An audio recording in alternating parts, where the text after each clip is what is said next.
Hello and welcome to Latika Takes, a podcast with me, Latika Berg. Hi and welcome back to another episode of the podcast from Kyiv. Having just finished editing this up, I have to confess, this is my favourite episode so far, I think. And maybe I need to speak to fewer politicians on here. So, as you know, I've been in Ukraine. How and why? Well, today's episode explains this a little. My guest is Jeffrey Hartman. He's an American. He splits his time between London and Ukraine. He's married to a Ukrainian Australian woman.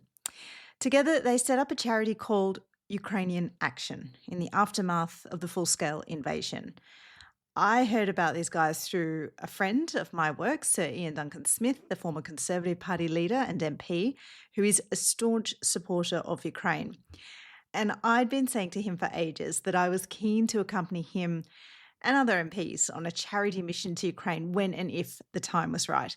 So a few weeks ago, IDS dropped me a text asking if I would like to volunteer to help drive 5 utes for Australians or pickup trucks for everyone else from London to Ukraine. Obviously, I jumped at the idea. Now, this next bit is really at the insistence and request of Jeffrey, because as a volunteer, I just assumed I'd be paying for the costs, which totally fine, of course. It's £1,500, but he said they actually don't allow this at Ukrainian Action, and they request that all volunteers fundraise. So this is a request. Could you please contribute to Ukrainian Action and my specific volunteering part? I'll put the Just Giving link in the show notes. It wouldn't be very much, and I would appreciate it a lot. It will help save Ukrainian lives, as you are about to hear. Because what is the point of sourcing trucks from the UK, driving them all the way over the Channel via Dover through Belgium, Germany and Poland, then into Lviv and Kyiv? What's the point? Well, you're about to find out. Trust me, this is a fantastic episode. It is moving. Jeffrey's account of what he does, what he's been doing, and his experiences and observations of life in Ukraine since the war is just incredible. So let's go. Jeff Hartman, welcome to the podcast. Thank you very much for having me. It's a pleasure to be here. And thank you very much for driving with us from London to Kyiv, where we're now sitting. It is wonderful to be in Kyiv, and I'm very grateful to you for giving me the opportunity to finally come here. What brought you to Kyiv and when? Well, I first came to Ukraine actually back in 2002. I applied to an American volunteer organization called the Peace Corps after I finished university. And at that time, they basically chose anywhere in the developing world to send willing volunteers. And as luck would have it, they offered me an opportunity to come to Ukraine. I knew nothing about the country, and I thought that's a perfect reason to go and check it out. So I came here in 2002, and I was a volunteer teacher for 2 years in Western Ukraine. And what kept you here?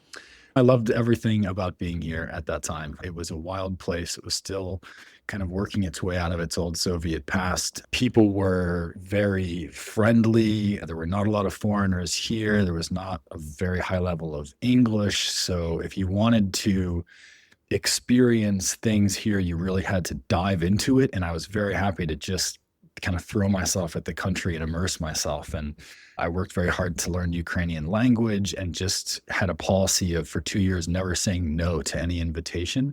And that created a lot of positive memories. And, I got to cut in there. I mean, what's the wackiest invitation you said yes to?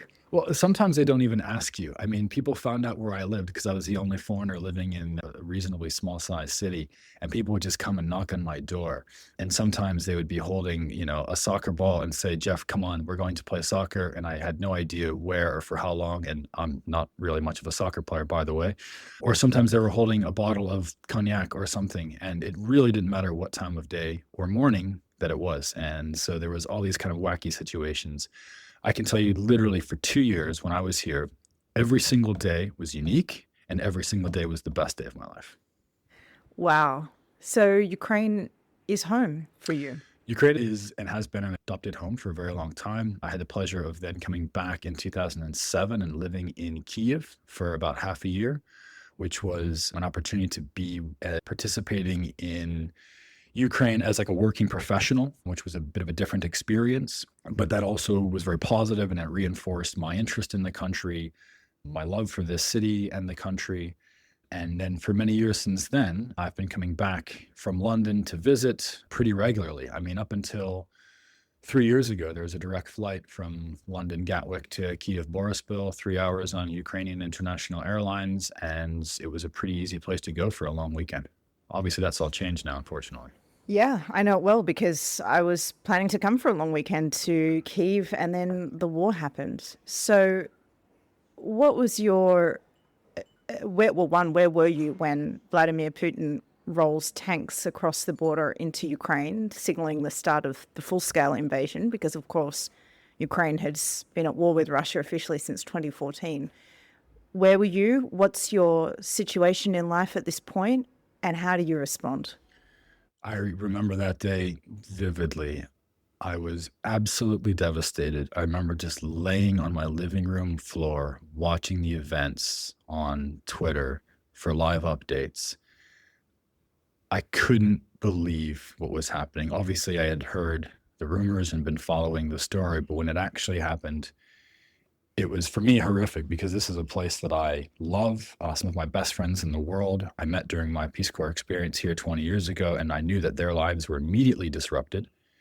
And it was just a devastating experience. And I felt utterly helpless. I quickly started Googling how to donate to the cause, and I donated to a few of the larger global organizations. But after about the split seconds when you're clicking donate, you're still feeling helpless. And I realized that I had no idea where those donations were going. And I knew so many people in the country. I thought maybe there was a way I could actually help directly. So, were you in London at this point or you're in Ukraine? I was in London, where I've lived for the past 17 years. I was preparing to start a new job that I was very excited about. And all of a sudden, I was very distracted by the events taking place in Ukraine. So, you go from donating, feeling helpless, hang on, I want to have some oversight about where all of this is going. What then happens? Yeah, so I started texting my friends just to say, "Are you okay?" And, some of them were already posting pictures of themselves in military uniform, holding weapons. And these are guys who have been civilians, the last guys that you think would ever be soldiers. And you've met some of them now. And it was just a very stark experience to see your friends holding weapons, taking up arms to defend their country. And I didn't have any idea how I could possibly help them sitting far away in London until one of them said that he was interested to buy a used pickup truck in the UK, and he asked me if I could help him. I said, "Look, I've never bought a car in my life, but just tell me what you need." So I went on Facebook Marketplace. I'd never done that in my life either. I found a number of used pickup truck sellers. I messaged them, had some exchanges, and eventually agreed to meet one of them at a garage. I had the garage look over the vehicle. I told the seller what I was planning to do with the vehicle. He happened to be partial to the cause. He gave me what at the time I thought was an okay deal. Now I look back on it and realize it was a fantastic deal. And I bought this pickup. I called my friend and I said, "Okay, I've got the truck." He said, "Okay, great. I'll send you some money and I'll find someone to drive it." I said, No. Just tell me what to do next." And we worked out a plan whereby I loaded the vehicle up with supplies bought from a Army Navy shop, we say, used military gear. I bought everything I could. And a friend and I drove from London to the border between Poland and Ukraine. We left on March 10th, it was 2022. And we had no idea where we were going to stay or what we were going to do. We just drove east until we got tired, and then we booked a hotel on booking.com. We slept a few hours, and we kept driving. We had a few places to stay through friends in Germany and in Poland. And we arrived to the border near the town of Przemyśl late in the evening. We met friends of my friend, handed over the keys to this vehicle, and then caught the train back to Krakow and thought, well, that was an interesting experience. We had, through the hard work of my friend who was more tech savvy than me, he had set up a fundraising page. And when we got back to Krakow, we were having a glass and relaxing and reflecting on the trip. And he looked at his fundraising page and he said, we have enough money for 2 more vehicles. And I said, okay, well, what are you doing next weekend? He said, let's go. And so we went back to London. The very next day, I started a new job, and I spent my lunch break messaging sellers on Facebook Marketplace trying to buy more pickup trucks. After work, I would take the train to the outskirts of London. I was buying pickups in cash in the dark from sellers who knew a lot more about them than I did. But I just said, look, I'm taking this vehicle to Ukraine, and is it going to get there? That's all I want to know. And they all said, yes, no problem. And back then, there was reasonable quality in the market for used pickup. So we actually had a pretty good crop to buy from. And we proceeded to drive again the next weekend, and the one after that, and after then. We actually drove 9 weekends in a row from London to Poland, delivering vehicles, flying back and being at work 8 a.m. Monday morning in a new job. Okay, my eyes just fell out of my head because having just done this convoy from London, leaving on Friday and arriving into Kyiv on, what day is it? It was Monday night at 9 p.m. Right. That is mammoth. And I can testify. The fact that you're doing this every weekend is insane. Yeah, I've never been so exhausted in my life, and I think my friends took pity on me, and that's where we got our first volunteers to help out, because they saw that I gave everything else up. I was just working, and I was working on buying vehicles and finding supplies and driving them to Ukraine. And I was somewhat canvassing friends to try to help to drive these vehicles. And very fortunately, there was a lot of support in the UK for the Ukrainian cause due to the generosity and the goodness of people, especially my own friends and family first. We were able to continue raising funds, and we were able to continue finding drivers. But in the first, few months, it was mostly my friends and work colleagues who I was able to kind of pressure into driving to Ukraine. Tell me about the point where you take this from handing these vehicles over at the border into driving them into Ukraine. Or actually, no, that is still the model, isn't it? Because now that you've professionalized it, volunteers take them to the border, and we are quite rare in that we've come through to Kyiv with you. Yeah, so over the past 3 years, we have now built a pretty sophisticated supply chain. So we have a few different teams of logistics that we manage. So we purchase vehicles in the UK. We have a team that is buying them. I'm no longer using Facebook, thank God. And the vehicles are being serviced in a professional garage on friendly terms. We then have volunteers who are fundraising to cover their travel costs. These volunteers then drive from the UK to Poland. These volunteers have pretty much spanned different countries and different professions. We've had doctors, we've had City of London workers, we've had IT guys, we've had politicians, we've had pretty much everyone under the sun, cops, ex-army guys driving these vehicles. Most of these guys have day jobs, so they're driving to Poland and flying back on Sunday night, as we used to do. We have then built a team in Poland of Ukrainians who then drive the vehicles onward to the border with Ukraine. However, being Ukrainian men, if they go to Ukraine, it's a one-way trip.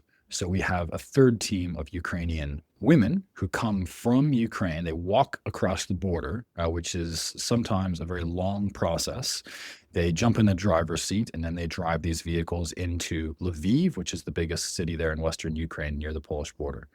Then we have a fourth team. And you actually call them the walkers, don't you? We call them the walkers, yeah, the female walkers, that's right. So then we have a fourth team, which then drives the vehicles from Lviv to Kyiv, which I now participate mostly in that one. And then the vehicles are donated to local Ukrainian charities that we know and that we trust and that are able to provide all of the official documentation required. And either these vehicles are delivered to their recipients in Kyiv or further afield. I would probably say that the turning point was in December of 2022 when I drove 2 vehicles to Kharkiv in the middle of winter loaded with generators, and we delivered these to city officials to provide generators to their power city heating facility.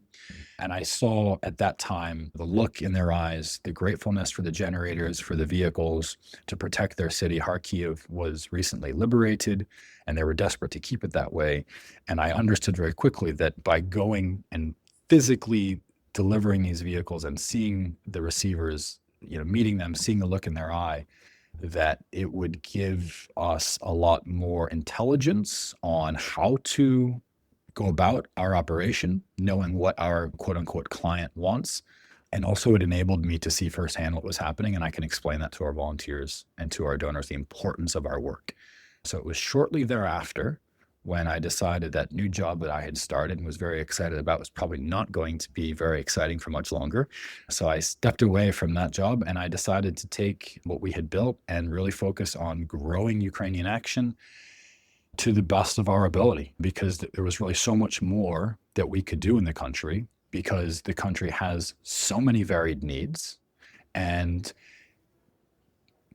given the time I've spent in the country, I realized I was sitting on a pretty strong network of people, a knowledge of the country, familiarity with its culture and language. And I just felt very somewhat perfectly positioned to actually be able to do something tangible and useful.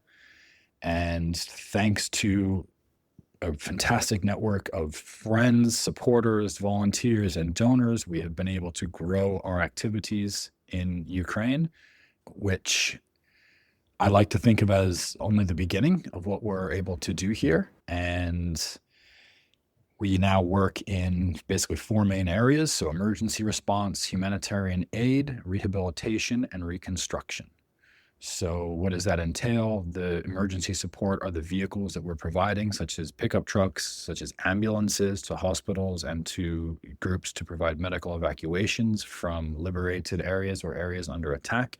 Humanitarian aid includes medical supplies, also for hospitals or for civilians who are... That's what we bought on the back of our That's truck, exactly wasn't what it? you've seen, yeah. So you've seen those 2 programs.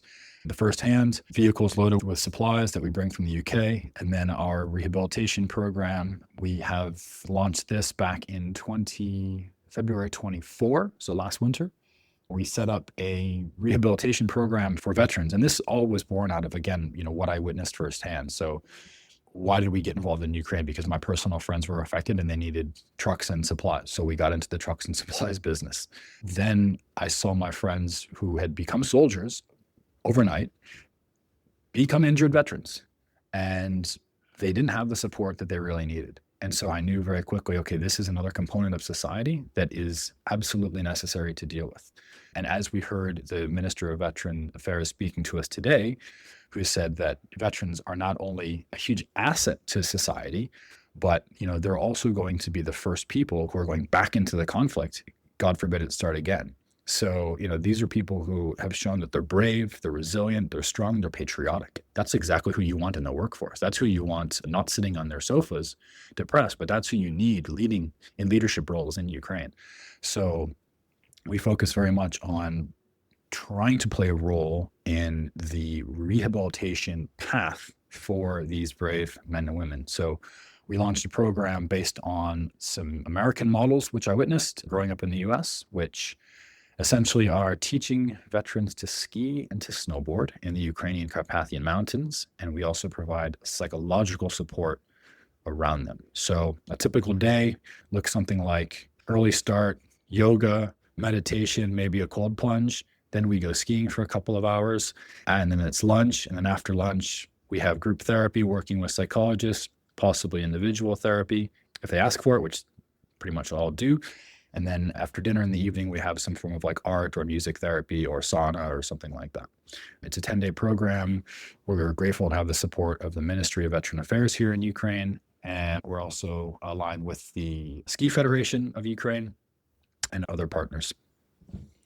Let's go back to the cars. One thing you didn't say, and I'm going to share it because I think this has become so normal to you that you've probably not realized how vital an element this is. But when we got to the border of Poland and Ukraine, it was quite late at night. We probably spent 3.5 hours there. The walkers, these women from Lviv who came to meet us, had been there for already 5 hours. By the time we get to Lviv with them, it was 2 a.m. When we went to sleep that night, there were 2 air raids at least until I turned my phone off. And then we're up at 8 a.m. Now, the reason I raise this is because those women go straight to work the next morning. Right. They've gotten back to bed at 2 a.m. Well, I mean, we got to our hotel at 2, so they're probably not in bed till 3. They're getting up, resuming their normal lives. Some of them had kids. They have no sleep because of the air raids going. This, I think, is a real human insight and testament to the need of what Ukraine is going through, that people are pushing themselves to these superhuman levels. What are those vehicles used for? And what, can you recall any kind of particularly satisfying moment where you've seen something from the UK that's been taken across the continent, ended up in Ukraine, and being used for something that just makes you go, that's what it was all for? Yeah, thank you for mentioning that, because you're right. I'm a little bit, unfortunately, too used to some of the hardships that are associated with bringing these vehicles to Ukraine, and our team are as well, and they are fantastic. I can tell you that every vehicle that we bring from the UK to Ukraine is probably involving at least 7 people to make that happen, from the procurement through the servicing, the logistics, and all the paperwork to get it into Ukraine. At least 7 people in our team.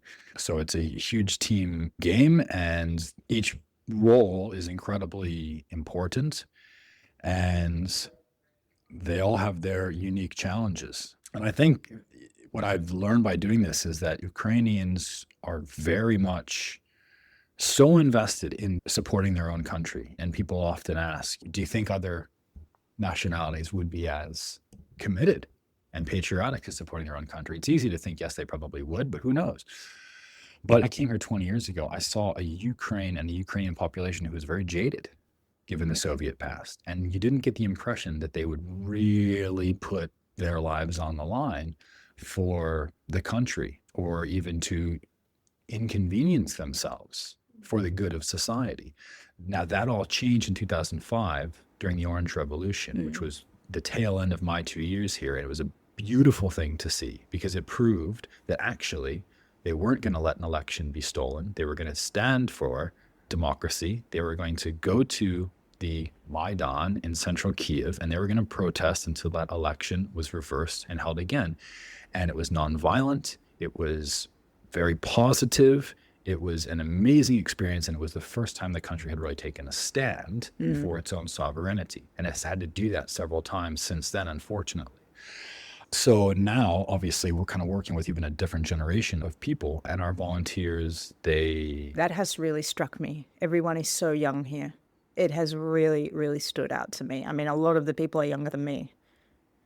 And I still consider myself somewhat young, but maybe that's just more a reflection. But they seem deeply invested in the future of their country. Yeah, well, what's cool is that, so these volunteers that we have, the walkers you mentioned, they're giving up their entire Sunday. They're spending probably 12 hours driving in total. Some of that's driving to the border. Some of it's up to 5 hours to walk across the border. And it's not that easy. You're standing in a line here, and people stand in lines front to back. There's no space, so it's not comfortable. And then you're getting into a vehicle, and you're in a line to go back into the country. You're often having to haggle with Polish customs authorities who maybe want to see this T particularly crossed in a different way, or this I dotted in a different way. But they do that time and time again. And they do that because they know that the vehicles are in need. Even if they don't know who we're sending the vehicles to, these women are doing that. And the vehicles are life-saving. They're life-saving. What are they used for? So they're often used for medical evacuations. I can tell you one story. So we were taking a vehicle to the city of Krovsk down in the region. And the day before we arrived, there was a civil society worker who jumped in a pickup truck, and he was driving to a village that was soon to be attacked to evacuate people from the village. On his way into the village, his truck was hit by an FPV kamikaze Russian drone. The vehicle was destroyed. He managed to survive. He went back to Pokrovsk. He found another pickup truck, and he tried to complete the same mission again and again. He was hit by an FPV drone. Again, this guy survived. Wow. He went back to Pokrovsk. As he arrived, so did one of our volunteers in a pickup truck that we were donating. He took this pickup truck and he tried to complete this mission a third time. He did not get hit by an FPV drone. He evacuated 100 people from this town before it was attacked. That is goosebumps stuff. So these are the types of, this is why I come to Ukraine, in order to hear these stories firsthand from our receivers, so I can tell our donors and tell our volunteers the importance of the work that we're doing. Some of the vehicles are destroyed. I mean, we had one vehicle that was destroyed the first day it went into use and everybody in it was killed. We have other vehicles where I'll receive a message on my phone from someone we gave a vehicle to a year ago, with a picture of the vehicle having been recently washed with a nice photo, and they're saying, Jeff, thank you very much for the vehicle. It's still very useful. So the vehicles are very vital to evacuate people from areas that are under attack, to distribute humanitarian aid, to provide medical services to people who are essentially left behind. They can't leave their village because they're too old, they have nowhere to go, whatever it is. And so medical staff will use these 4x4 vehicles to drive to these villages that have been shelled, but there's people living there to take care of them. Can you keep up with the demand? No. No, we've delivered 392 vehicles in 3.5 years, and we need to deliver at least 392 more as soon as possible. And we were convoy number 77. 77. How many more do you think you'll have to deliver? So when we were in the early stages of 22, my view was that we would do everything we could to keep acquiring resources to deliver vehicles if there was demand, and if there were resources, we would continue to deliver vehicles. So we'll do it basically as long as it takes, as long as we can. And right now we have a very high level of interest from volunteers in the UK and even other countries. People fly from the US, for example, to London to drive with us. Really? Yeah. That's incredible. I know, these guys, but people want to help. You know, this is what I've learned is people, they want to do something. They don't just want to click a button and say, I donated 100 quid. They want to raise funds and say, look, I want to do something with my time and energy. So these people are donating their weekend, which is valuable time, donating their weekend to drive from the UK to, usually to Poland, sometimes to Ukraine. And in return, they're getting an experience, they're getting knowledge of the situation. I mean, they're meeting our team, who are mostly Ukrainian, who can tell them first-hand stories about how important everything is. And they get a better understanding of what's happening than they would do sitting on their couch reading the paper. So I think it's a bit of a win-win in that regard. They're able to help us help Ukraine, and we're kind of helping them also to understand the situation a little bit better. And that level of advocacy is very important. And I guess that's the way that we're all about the action. It's in our name, Ukrainian Action, but I feel like advocacy is an important piece. And that's, I guess, how we do it, is our volunteers then go back. And when their colleagues ask them on Monday morning, what'd you do last weekend? They've got a pretty cool story. That's a great story. And then their colleagues are reaching out to us, and it's all kind of a word of mouth thing now. What's getting harder? I realized very early on that we are in the problem-solving business, and we just have to focus on every problem as a future solution, and that's it. It's the only way, otherwise we'd go mad. So there are constantly evolving challenges, and we just do our best to get on with them and deal with them. I can tell you that we have had breakdowns in every country between the UK and Ukraine. But I can also tell you that we now have a garage that we know and trust in every country between the UK and Ukraine. And I experienced this firsthand when we broke down 90 minutes out of Kyiv. You were onto it within, I think, about 12 seconds. Yeah, I messaged a guy I haven't talked to for a year, and he said, Jeff, we're here until midnight. Come whenever and let us know if you need anything. Because people are very helpful. So there's always challenges, not enough resources. I would love to be able to bring twice as many vehicles and you have twice as many volunteers. But, you know, that's something that we're working through. But what we have is a great support network, and people are always there to help us. And I think we are doing our best to scale up. We have great logistics teams, and we're getting new people involved, which is interesting because there was a period of time, I would say last year, where it was, in my mind, we were at a good level of operation, and I thought that we could continue on this level and things would end soon. And we wouldn't have to be in the vehicle business any longer. now I recognize we need to keep building our teams. I say now, but over the last, 6 to 9 months or so. You mean because you don't see the war ending Correct. soon? Exactly. So there was a period where we sort of plateaued with our activities and we were cruising at a healthy sort of 10 vehicles a month or so. And now it's clear that we need to just continue trying to add efficiencies everywhere we can and continue building the operation, because I feel like it's going to be needed for a very long time. There's some changing attitudes towards Ukraine across Europe, indeed in your home country, the United States, although they seem to vacillate a little. Has that manifested in the work that you do in any way?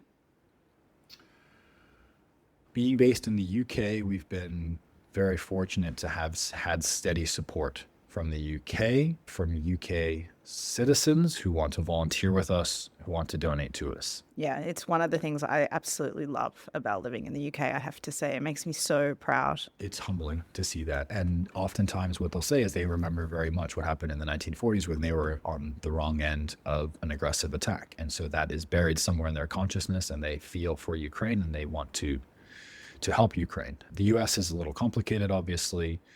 In terms of Europe, we don't really touch too much of the European system other than driving through it until we get to the Polish-Ukrainian border. And Poland is in a very kind of unique position bordering Ukraine, obviously having had the history it's had with Russia as well, and also Ukraine.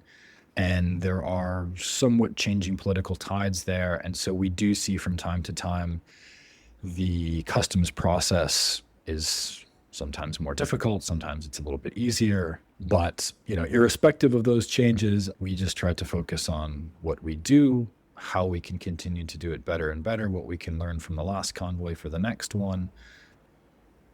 But obviously, we do rely on the logistics corridor through Europe and hope that it will continue to be reasonably a smooth process to drive from the UK to Ukraine. Are you worried that it will become more than a niggle? No, I don't spend too much time thinking about it, to be honest. But I do feel for our volunteers when they sometimes spend 5+ hours at the border. I think the record, if I recall, was we had a truck that stood for 17 hours at the border between Poland and Ukraine. Summer of 22, I think it was.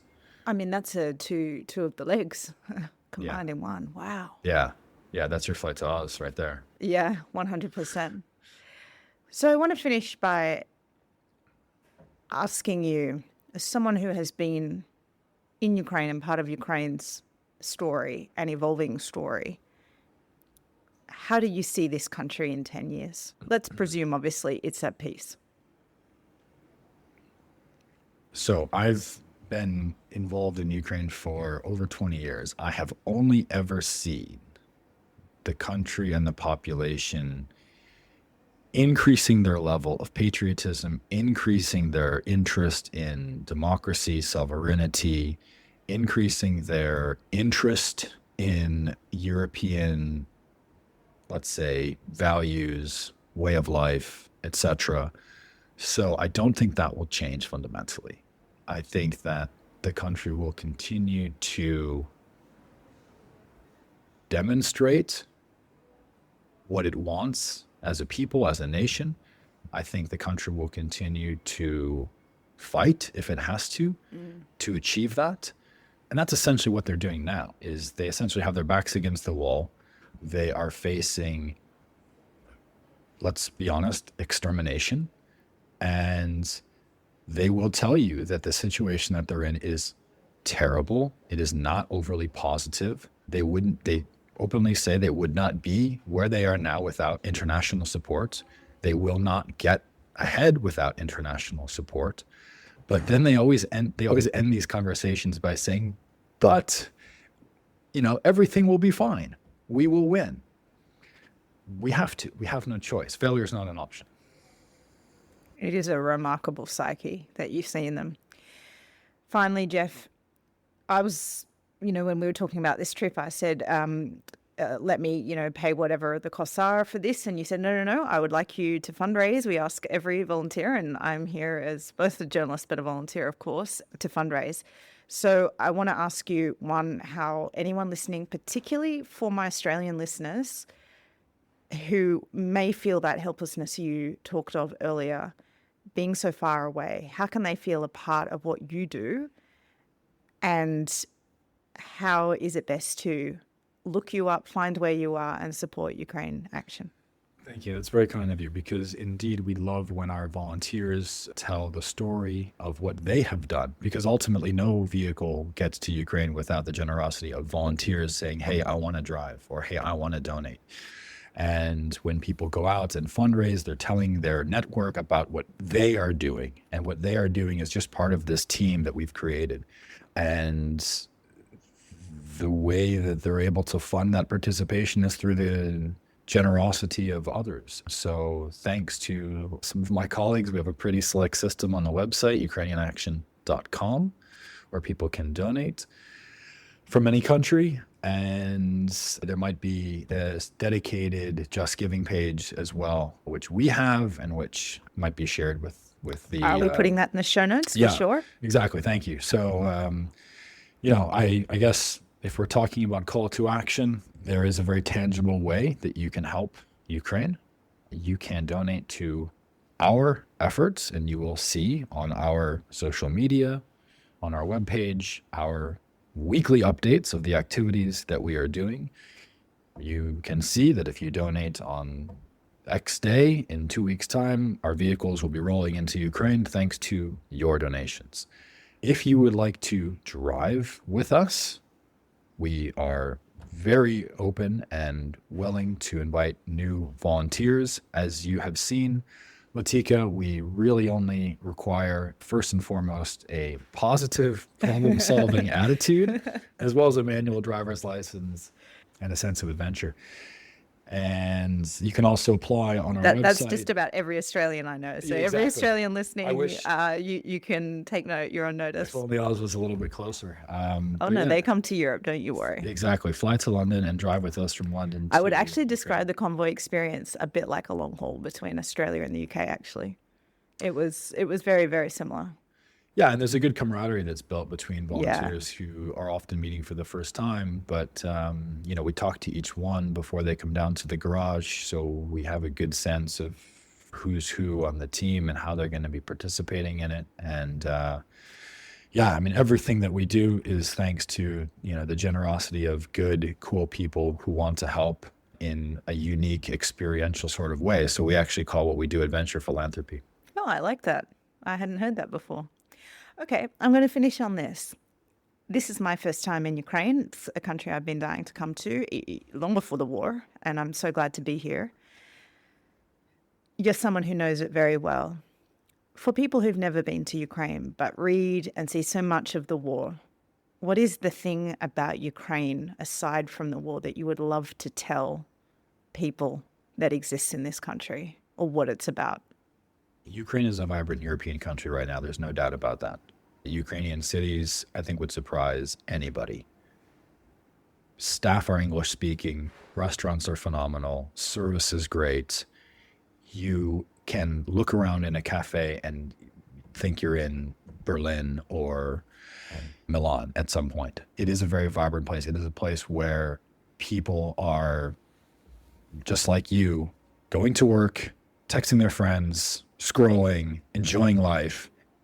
The only difference is that there are literally drones and ballistic missiles attacking civilian residential buildings, hospitals in Ukraine on a daily basis. And this is something that unfortunately the world is at risk of potentially forgetting, because the images are becoming somewhat commonplace. But the reality is, it could be happening anywhere. I mean, Ukrainian cities do not look ultimately very different from other Central European cities.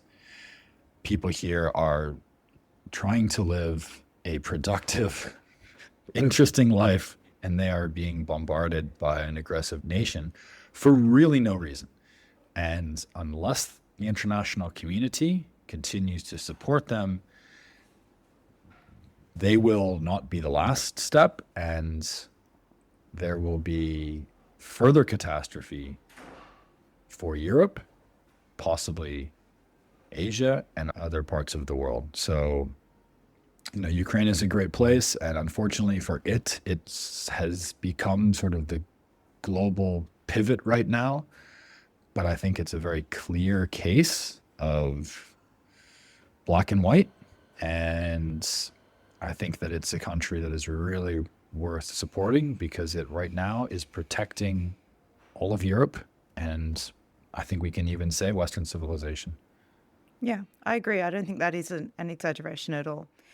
Jeff Hartman, it has been an absolute pleasure getting to know you over these last few days. Thank you for allowing me to come on your convoy number 77, a special place in my heart these last few days. It was wonderful to meet you, and thank you for coming on the podcast. It's very mutual. Thank you so much for coming to Ukraine. Thank you for coming with us to Ukraine in our convoy, and thank you so much for sharing our story with your very large following. Thank you so much, Latika. You've been listening to Latika Takes with me, Latika Burke. You can find my work at latikambirk.com and this podcast where you find all your podcasts. See you next time.